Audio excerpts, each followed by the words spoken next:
even our righteousness is as filthy rags in his sight. He cannot accept our righteousness because we really do not have any. There is nothing righteous. There is none righteous, no, not one. In Romans chapter 3 and verse 10. Therefore, he offers a finished salvation to us, and when we trust Christ, we become new creations in him. And that concludes that section. Now we're going to move on to section verse 11. And so stay tuned, don't go anywhere as I get a drink. Section verse 11. I really need to check the sound since I messed up on the sound on the beginning of this. Maybe I can delete the first of it. We'll see. Verse 11. Let us labor, therefore, to enter into that rest. Lest any man fall after the same example of unbelief. Hebrews chapter 4 and verse 11.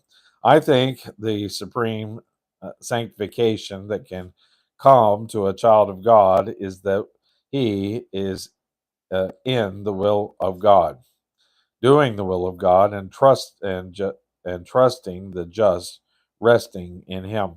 That is the glorious place to which God wants you and me to come.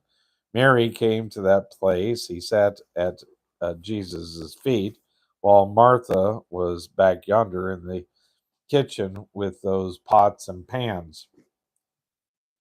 Martha wanted to serve Christ, but she just didn't know what real rest was. She probably decided she was going to bake something and reached for a pan. It was not big enough, and she was going to put it back and get a bigger one, but she dropped it on the floor. What a time she had with those pots and pans. She was really worn to a frazzle and finally lost her temper.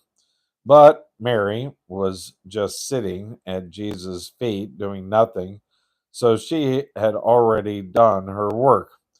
We need to learn to find our satisfaction sitting at Jesus' feet. Let us labor, therefore, to enter into that rest. Someone will say, do I have to labor to enter into rest? Yes, my friend, this is sort of like the Irishman who said he intended to have peace in his home, even if he had to fight for it. Fighting for peace? Yes. I wish America had learned that lesson. May I say to you, you must win a war before you can have peace. You have to have victory before you can have peace. He says here, let us labor in order to rest. After all, when you have worked at something and come to the end of the day and sit down, isn't there a satisfaction in what you have done? Oh, today we need to lay hold of God, to lay hold of God in prayer and in faith, and to be used of Him. Oh, my Christian friend, let us labor toward that end, lest any man fall after the same example of unbelief. The only thing in the world that can rob you of the rest is unbelief. Ever since I retired from the pastorate, my prayer has been, oh God, help me to trust you.